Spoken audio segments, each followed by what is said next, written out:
तो आज जो है आप लोग का नन्नो कौन सा स्टार्ट हो रहा है? प्राकृतिक क्या संसाधन। प्राकृतिक संसाधन का मतलब समझ सकते हैं, नाम ही है क्या प्राकृतिक संसाधन। तो संसाधन के बारे में तो पिछले चैप्टर में पढ़ चुके हैं आप लोग कि संसाधन क्या होता है, कि दुनिया का वो हर वस्तु जिसका उपयोग मानव अपने जीवन में सुखमय बनाने के लिए करता है, वो सभी का सभी क्या है संसाधन है। मनुष्य भी एक प्रकार का क्या है संसाधन है, हाँ, जो किसी न किसी व्यक्ति के लिए क्या होता है उपयोग में आता है। जैसे फॉर एग्जांपल आप लोग के लिए हम है ना उपयोग में, तो आपके लिए हम संसाधन हो गए और हमारे लिए आप लोग संसाधन हो गए, क्योंकि हम जब आपको पढ़ाते हैं तो क्या हमें मुद्राएं मिलती है ना, तो जो मुद्राएं मिलती है तो उस मुद्राएं से क्या करते हैं हम अपनी आवश्यकता की पूर्ति करते हैं। और आज जो आप हमसे ज्ञान ले रहे हैं, तो ये भविष्य में आप अपनी मुद्रा को बनाने का प्रयास कर रहे हैं कि हाँ भविष्य में कमाएंगे, है कि नहीं है? इसलिए ना आप हम एक दूसरे से क्या है जुड़े हुए हैं। तो यानी क्या कि आप भी मेरे लिए संसाधन है और हम भी आपके लिए क्या है संसाधन है। तो ये जो चैप्टर है बच्चों बहुत इंटरेस्टिंग चैप्टर है, बहुत ही इंटरेस्टिंग चैप्टर है कि कहता कि प्राकृतिक संसाधन यानी क्या दुनिया में जो भी चीज वस्तुएं हैं जो प्रकृति प्रदत्त है वो सारा का सारा क्या है प्राकृतिक संसाधन है। इसी चैप्टर में ये सब बारे में आपको क्या करना है पढ़ना है। तो देखिए आपका चैप्टर का नाम क्या है प्राकृतिक संसाधन। देखिए प्राकृतिक संसाधन है क्या, कहता कि प्रकृति प्रदत्त वस्तुओं को क्या कहते हैं प्राकृतिक संसाधन कहते हैं। जैसे जल वायु वन आदि जितना भी आप देख रहे हैं, पहाड़ बड़ा बड़ा हर चीज, आप जो चीज देख लीजिए कि जिसमें मनुष्य का कोई रोल नहीं है, यानी मनुष्य उसके निर्माण में कहीं भी भागीदारी नहीं है, वो सारा का सारा क्या है प्राकृतिक है। अब देख लीजिए कि दुनिया का वो चीज मिट्टी प्राकृतिक संसाधन है कि नहीं है? जंगल तो है ही, जल वायु वन गाय भैंस बकरी मनुष्य ये सभी का सभी क्या है प्राकृतिक संसाधन है। इसमें मनुष्य का कहीं भी कोई रोल नहीं है। क्लियर है? अब यहां पर पढ़ना क्या भूमि संसाधन। क्या पढ़ना है? कहता कि हम भूमि पर निवास करते हैं। बिल्कुल, हम लोग का क्या है आवास कहां पर है? मेरा ही नहीं, केवल हम ही लोग का नहीं, जितने भी इस पृथ्वी पर जीव जंतु है उन सभी का निवास स्थान क्या है बच्चों? भूमि ही है। चाहे वो पेड़ पौधा हो, चाहे वो जीव जंतु हो, चाहे वो एक कोशिकीय जीव हो, चाहे बहुकोशिकीय जीव हो, चाहे किसी भी प्रकार का जीव है, उन सभी का वास स्थान जो होता है ना वो बच्चों क्या होता है? भूमि ही होता है। क्लियर है? कि हवा में भी कुछ रहता है, हवा में रहता है, हवा में भी रहने के बाद कुछ समय के बाद क्या होता है? चील बोलिए आप। तो बच्चों चील तो क्या है हवा में रहता है, तो कुछ समय के लिए फिर चील का घोंसला होता है कि नहीं होता है? वो घोंसला कहाँ बनाए हुए रहता है? पेड़ पर। अब पेड़ का जड़ कहाँ का रहता है? तो भूमि से वो आश्रित है कि नहीं है? समझिए ना, पेड़ तो आपका हवा में लटका हुआ नहीं ना रहता है, पेड़ का जड़ कहाँ रहता है? पेड़ को आधार कौन देता है? भूमि। कि तुम लो, तुम मेरे जगह को क्या करो, क्या करके चेक करके घेर करके तुम अपना स्थान इस पर क्या बनाए रहो। उसी तरह ना हम लोग का भी क्या होता है स्थान निर्धारित होता है ना। घर का जमीन क्या होता है कि किसी के जमीन में कोई जाके बस जाइएगा। तो उसी तरह पौधा का भी स्थान क्या होता है निश्चित होता है ना कि उतना दूर में वो अपने राज करते रहता है, दूसरे पौधा को जल्दी होने नहीं देता है, होने देता है। तो इसलिए कहता है कि हम भूमि पर निवास करते हैं, हमारा आर्थिक क्रियाकलाप इसी पर संपादित होता है। आर्थिक मतलब तो समझ रहे ना कि आप जितना भी कर्म कर रहे हैं अपने जीवन में, जितना भी कर्म कर रहे हैं वो सारा का सारा कहां पर होता है? भूमि से नहीं होता है। आप फसल उपजाते हैं अपने पेट को भरने के लिए, कहां पर उपजाते हैं? रहते हैं कहां पर? खाना कहां खाते हैं? जन्म कहां होता है? मृत्यु कहां होता है? कपड़ा धोते हैं कहां पर? यानी क्या कि आपके जिंदगी में प्रतिदिन जितना भी क्रियाकलाप होता है वह सारा का सारा संपादित कहां होता है बच्चों? इसी भूमि पर। कि कहीं और होता है? नहीं ना। क्लियर है? कोई दिक्कत नहीं है? कहता है इसलिए भूमि एक महत्वपूर्ण संसाधन है। इसलिए ना हम लोग भारत में क्या कहते हैं, हम अपनी मिट्टी को क्या कहते हैं, भारत माता कहते हैं ना, कहते कि नहीं कहते हैं। और देश में भारत माता नहीं कहता जमीन को, वो उसके लिए क्या है, संपदा है। लेकिन हमारी जो श्रद्धा है इस मिट्टी के लिए वो क्या है, मां शब्द का है, नहीं है। हम लोग क्या कहते हैं, भारत माता कहते हैं ना। मिट्टी को क्या कहते हैं, मां के शब्द से क्या कहते हैं, गाय माता, भारत माता कहते हैं कि नहीं कहते हैं। भारत माता मिट्टी को क्या मातृभूमि कहते हैं ना जी। मातृभूमि का मतलब क्या है, मां शब्द से ना उसका उच्चारण कर रही हो, प्रति क्या मातृभूमि। हम लोग इस मिट्टी को क्या कहते हैं, मातृभूमि कहते हैं ना। यानी इस भूमि को मातृ का मतलब क्या, मां शब्द से क्या करते हैं, संबोधित करते हैं। क्योंकि हम लोग का जो जन्म होता है ना, वो पहले कहां जन्म होता है, भूमि पर ही। हम जो पैदा लेते हैं ना, सबसे पहले कहां पर जन्म हमारा शरीर गिरता है, भूमि पर ही।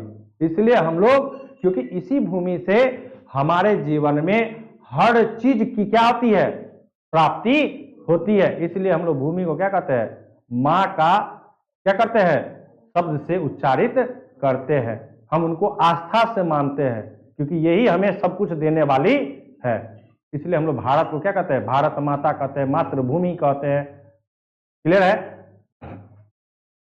कहते हैं कि कृषि यानी खेती बाड़ी, वानिकी तो समझता है ना, वानिकी समझती है, फुलवारी जिसको कहते हैं, फूल लगाना, वानिकी, पशुचारण, मत्स्य होगा, मत्स्य, ठीक है ना, ये क्या होगा, मत्स्य, खनन, वन्य जीव, परिवहन मतलब आने जाने का रास्ता, संचार, जो देख रहे हैं ना संचार, टावर कहां पर खड़ा है, भूमि पर खड़ा है कि नहीं है। कहता संचार जैसे आर्थिक क्रियाएं भूमि पर ही संपन्न होते।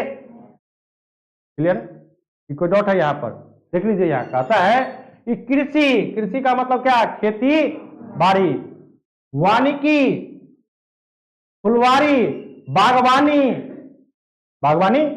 फल का होता है ना, लीची का बागान, आम का बागान, केला का बागान, कटहल का बागान, सेब का बागान, संतरा का बागान, अंगूर का बागान, सब कहां पर, भूमि पर।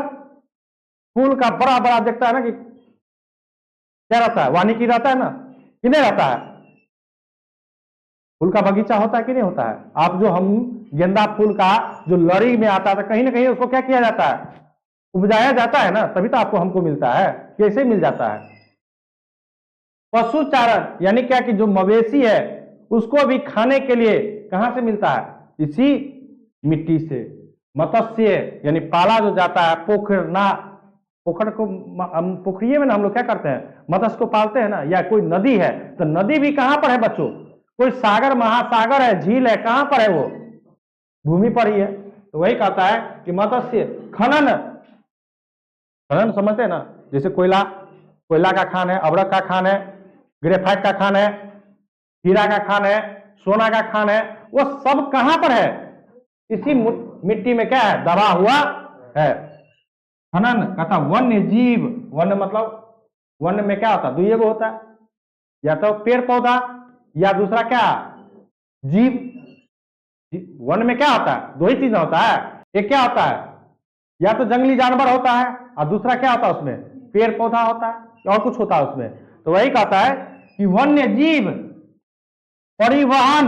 परिवहन का मतलब क्या, आने जाने का रास्ता, चाहे वो सड़क मार्ग हो, चाहे वो रेल मार्ग हो, चाहे वो हवाई मार्ग हो। हवाई मार्ग में भी हवाई जहाज उड़ता तो है, लेकिन फिर कहां लैंड होता है, भूमि पर ही लैंड होता है। तो वही कहता कि परिवहन, संचार का मतलब क्या, हेलो होता है ना, तो उसका खंभा भी कहां करा रहता है, भूमि पर ही। हाँ, तो कहता कि जैसे आर्थिक क्रियाएं, आर्थिक का मतलब क्या, कि इससे आप मुद्रा भी कमाते हैं और उस मुद्रा का उपयोग अपने जीवन को बेहतर बनाने के लिए करते हैं, है कि नहीं है। तो कहता आर्थिक क्रियाएं भूमि पर ही संपन्न होते हैं। कहता कि भूमि संसाधन के कई भौतिक स्वरूप है, जैसे कहीं तो पर्वत है, कहीं पठार है, कहीं मैदान है, कहीं निम्न भूमि है, और कहीं घाटियां हैं इत्यादि है। कहता कि भारत भूमि संसाधन में क्या है, संपन्न है। यहां कुल भूमि का 43% भूभाग पर मैदान है, जो कृषि और उद्योगों के लिए क्या है, उपयोगी है।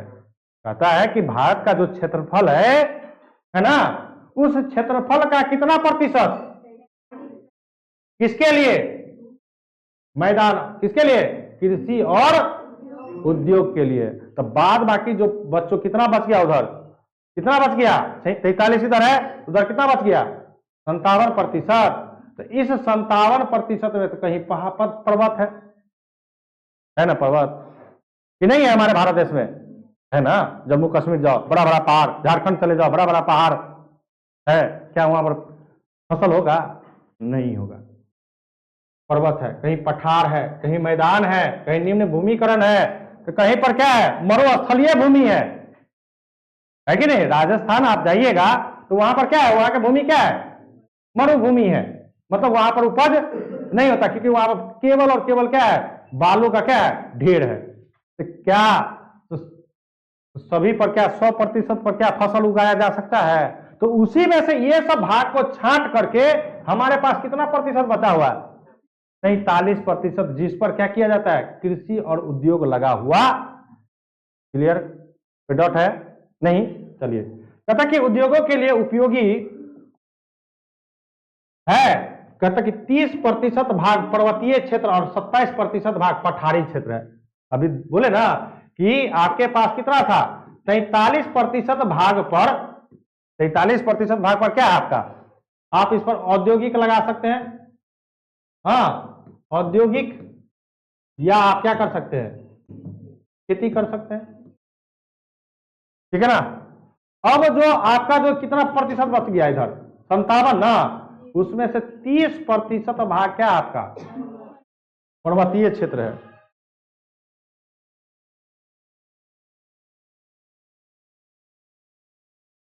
समझो, कहता कि उसका 30% क्या है, पर्वतीय क्षेत्र है, और जबकि 27% भाग क्या है आपका, पठारी भाग है।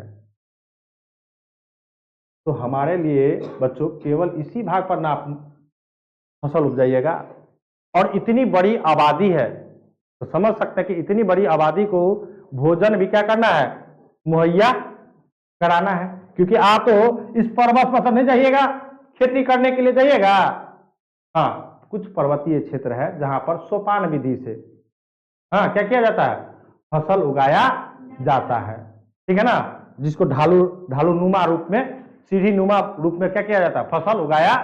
लेकिन सभी पहाड़ी पर तो नहीं उगाया जा सकता है। जहां पर मान के चलिए पथरीली पहाड़ी है, जहां पर बर्फीली पहाड़ी है, वहां पर आप कैसे फसल उगाइएगा, उगा सकते हैं, नहीं उगेगा। क्योंकि फसल उगने के लिए उसको अनुकूल वातावरण के साथ साथ मिट्टी में पोषक तत्वों की भी प्राप्ति होनी चाहिए। और जब उसको मिट्टी मिल ही नहीं रहा है, पहाड़ पर, पथरीली वाला पहाड़ पर कौन सा फसल उपजेगा, कोई फसल उपजेगा। पत्थर में कोई पोषक तत्व होता है, पोषक तत्व मिट्टी में नहीं होता बच्चों। तो ये है एक डायग्राम के माध्यम से समझ सकते हैं कि 43% क्या आपका मैदान है, 30% क्या आपका पर्वत है, और 27% आपका क्या है, पठार है। क्लियर है, कोई डाउट है इसमें, नहीं। चलिए आगे, अब है मृदा निर्माण। मृदा निर्माण मतलब क्या, मिट्टी का निर्माण। तो मिट्टी का निर्माण क्या एक दिन में होता है, मिट्टी के निर्माण में बच्चों लाखों वर्ष लग जाते हैं, एक दिन में मिट्टी का निर्माण नहीं होता है। तो समझिए क्या कहता है, कहता कि मृदा पृथ्वी की सबसे ऊपरी पतली परत को मृदा कहते हैं। कहता है कि मृदा जो है ना, वो पृथ्वी की सबसे क्या है, ऊपरी परत है, और इसी ऊपरी परत पर हम लोग भी रहते हैं, और पेड़ पौधा को भी उगाया जाता है, फसल भी उगाया जाता है। यानी क्या, ये मेरा निवास स्थान भी ऊपरी परत ही है। कहता कि मृदा पारितंत्र एक क्या है, महत्वपूर्ण घटक है। पारितंत्र का मतलब क्या कि जीव मंडल में जितने भी घटक हैं, चाहे वो वायुमंडल हो चाहे जीव मंडल हो, उनमें मृदा क्या है, एक महत्वपूर्ण अपना स्थान रखता है। कहता है यह सर्वाधिक महत्वपूर्ण प्राकृतिक क्या है, नवीकरणीय संसाधन है। नवीकरणीय का मतलब क्या, इसका आप लोग बार बार उपयोग कर सकते हैं, नहीं करते हैं। यदि इसका उपयोग नहीं कर पाते तो आज ईंट कैसे बन पाता, मिट्टी से ही ईंट बनता है या ना। और उस ईंट की सहायता से हम मकान, बड़ा बड़ा मकान बनाते हैं कि नहीं बनाते हैं, है कि नहीं है। आप उसी मिट्टी से बर्तन बनाते हैं, उसी मिट्टी से दीप बनाते हैं, क्या हुआ, पुनः उपयोग किए नहीं किए, हुआ कि नहीं हुआ। तो वही कहता है कि ये क्या है, एक प्रकार का नवीकरणीय संसाधन है। मतलब क्या, मिट्टी का निर्माण फिर से किया जा सकता है, लेकिन इसमें समय क्या लगता है, काफी अधिक लगता है। क्योंकि हम लोग जो साग सब्जी खाते हैं, गाय का गोबर होता है, वह सब धीरे धीरे धीरे धीरे सड़ गल गल के क्या बनता है, फिर मिट्टी का ही स्वरूप बनता है। हम लोग खेती में डालते हैं, खेतों में डालते कि नहीं डालते हैं। हमारे किसान भाई, आपके जो पापा जो खेती करते हैं, तो वो डालते कि नहीं डालते हैं, खेत में गोबर डालते हैं कि नहीं डालते। तो वो खेत में डालने के बाद मिट्टी बनती है कि नहीं बनती है, हाँ, लेकिन उसको बनने में क्या होता है, समय अधिक लगता है, वो एक दिन में बनता नहीं है। कहता मृदा का निर्माण एक लंबी अवधि में पूर्ण होती है, जो एक जटिल प्रक्रिया है। क्या है, बहुत जटिल प्रक्रिया। स्वतः मिट्टी, कोई भी चीज मिट्टी में का रूपांतरण नहीं हो पाता, यानी मिट्टी तुरंत, आप मान के चले छौर जिसको हम लोग कहते हैं ना, राख, जो हम लोग खाना बनाते हैं, लकड़ी का अवशेष, गोईठा का अवशेष, या मान के चले लार पुआर का जो अवशेष जलने के बाद जो बचता है, उस सबको हम लोग कहाँ करते हैं, कहाँ फेंकते हैं, खेत में ही डालते हैं। तो वो जो खेत में जो डालते हैं बच्चों, तो क्या वो तुरंत मृदा बन जाता है ना, उसको समय लगता है मृदा बनने में। तो कहता कि मृदा बनने में यह जटिल प्रक्रिया है, ये एक दिन में बनने वाला नहीं है। कहता कुछ सेंटीमीटर गहरी मृदा के निर्माण में लाखों वर्ष लग जाते हैं। कहता कुछ सेंटीमीटर बनाने में, यदि 1 सेंटीमीटर भी यदि मृदा बनाना है तो लाखों वर्ष लग जाता है। लेकिन हम लोग क्या करते हैं कि यहां पर जरूरत है तो उधर से खन करके इधर ले आए, होता है ना। यदि कहीं पर गहरा जगह है और वहां पर मिट्टीकरण भरना है तो क्या करते हैं, कहीं दूसरे जगह काट करके उस जगह को क्या करते हैं, भरने का काम करते हैं। तो जहां काटे वहां गड्ढा हो गया। और आप लोग देखते हैं कि नदी में क्या होता है कि इस साल क्या हुआ, नदी जो बड़ा बड़ा नदी है उसमें मिट्टी क्या होता है, कहीं मतलब क्या, बड़ा बड़ा जो पहाड़ जो टूटता है वह नदी की धारा के साथ क्या होता है, बह करके एक स्थान से क्या होता है दूसरे स्थान चला जाता है। और कहीं पर ज्यादा जाकर क्या करता है, मिट्टी का ढेर लगा देता है, कहीं पर पूरा गड्ढा कोड़ देता है, जहां पर जिसको कहते हैं हम लोग क्या, माइन, नहीं कहते हैं कि माइन कर दिल के। माइन का मतलब क्या, कि वहां पर जल की मात्रा क्या हो गई है, अधिक, यानी कि वहां पर अब गहराई ज्यादा हो गया है। बगल में नदी बह रहा है ना, पुला है ना यहाँ पर, लोहा वाला पुल, तो तुम लोग देखता है ना, तुम तो जरूर देखता होगा कि बीच में क्या है, पानी कम है, और दोनों साइड किनारा में क्या है, पानी अधिक है। तो आखिरकार बीच में नदी का मतलब मिट्टी कहां से आया, तो कहीं ना कहीं से क्या हुआ, बहा करके ही लाया। नदी अपने जल की धारा के साथ बीच में क्या किया, ऊंचा कर दिया, दोनों साइड क्या कर दिया, किनारा कर दिया। यानी क्या कि इधर भी मिट्टी काट लिया, उधर भी मिट्टी काट लिया, बीच में क्या किया, भर दिया। ये कोसी के बेल्ट में तो आपको आराम से दिखाई देंगे, जिसको हम लोग क्या कहते हैं, छीट कहते हैं, पलार कहते हैं ना, पलार छीट। तो ये पलार छीट क्या होता है कि किनारा में पानी रहता है और बीच में क्या रहता है, मिट्टी का पूरा ढेर रहता है। कहता कि चट्टान, कहता वर्ष लग जाते हैं चट्टानों के टूटने फूटने तथा भौतिक, रासायनिक और जैविक परिवर्तनों से मृदा का निर्माण होता है। कहता भूगोलविद इसे अत्यंत धीमी प्रक्रिया मानते हैं। कहता कि जो भी भूगोल के जानकार व्यक्ति हैं वो सभी मिट्टी के निर्माण को क्या, काफी मंद प्रक्रिया समझते, कि मतलब क्या कि ये एक दिन में बनने वाला, या 1 साल में, या 2 साल में, या 5 साल में, या 10 साल में बनने वाला नहीं है। यानी मिट्टी के निर्माण जो है काफी मंद गति से, यानी काफी धीरे धीरे धीरे धीरे होता है। और 1 सेंटीमीटर बनाने के लिए, कुछ सेंटीमीटर बनाने के लिए लाखों वर्ष लग जाते हैं। तो क्या लाखों वर्ष हम लोग जिंदा रह पाएंगे? हम लोग की तो उम्र ही अब दिन प्रतिदिन क्या होते जा रहा है, घटते जा रहा है। कोई 40 की उम्र में मर रहा है, कोई 50 की उम्र में मर रहा है, कोई 20 की उम्र में मर रहा है, कोई खेलते खेलते मर रहा है ना। बहुत सारा ऐसा तुम लोग सुना होगा, देखा होगा कि खेल रहा है, क्रिकेट खेल रहा, मर गया। हट आया, हट चौक हो जाता है, किसी भी कारण से उसकी क्या हो जाती है, मृत्यु। तो क्या लाखों वर्ष मृदा निर्माण को हम लोग देख सकते हैं? तो समझ सकते हैं कि मृदा का क्षरण हमको नहीं करना चाहिए, मृदा को प्रदूषित नहीं करना चाहिए, क्योंकि मृदा हमारे लिए क्या है, अत्यंत महत्वपूर्ण है। क्योंकि इसी मृदा से हम लोग क्या करते हैं, सभी चीजों की क्या करते हैं, प्राप्ति करते हैं। आज हमारे किसान भाई लोग क्या करते हैं, खेतों में अंधाधुंध रासायनिक पदार्थ का क्या करते हैं, प्रयोग करते हैं, जिससे मृदा की क्या हो गई है, मिट्टी की उर्वरा शक्ति क्या हो गई है, समाप्त हो रही है। और आने वाले समय में उसका दुष्प्रभाव कहां पर पड़ेगा, मनुष्य पे पड़ेगा। क्योंकि आप जो उर्वरक का चीज उपजा करके खा रहे हैं, तो आपका शरीर तो क्या होते जा रहा है, मजबूत थोड़ी होगा उससे। क्योंकि रासायनिक पदार्थ क्या होता है, हानिकारक होता है ना। हम लोग जैविक पदार्थ का तो उपयोग करते नहीं है। अब उतना कौन लोग मवेशी पालता है बहुत बहुत कम, क्योंकि सब लोग अब शौकीन हो गया है। कौन गाय का गोबर छुएगा, महक रहा है, महक रहा है। तो जब आप गोबर नहीं, गाय नहीं पालिएगा, भैंस नहीं पालिएगा, दूध नहीं खाइएगा। अब दूध में भी देखिए ना, दूध में भी क्या पशु आहार खिलाया जाता है। कभी सुने थे कि पहले पशु आहार, पहले खैर खिलाता था। खैर मन तो जानते हैं ना, खैर जानते हैं ना, तोरी सरसों का जो पेरा करके जो अवशिष्ट बचता है, तेल को निचोड़ने के बाद उस खल्ली को खिलाया जाता था, दर्रा खिलाया जाता था, दाना खिलाया जाता था, जनेर बो करके खिलाया जाता था। अब क्या है, पशु आहार खिलाया जाता, मतलब क्या, ज्यादा से ज्यादा दूध को निकालने के लिए पशु से पशु आहार खिलाता है। तो भाई वो भी तो रसायन से सब कुछ फैक्ट्री में बनता, तो रासायनिक चीज है। वो जब खिलाइएगा तो दूध भी तो रासायनिक मिल गया। तो वो जो पहले जितना दूध पौष्टिक आहार था, अब उतना पौष्टिक आपको दूध में भी नहीं मिलता है।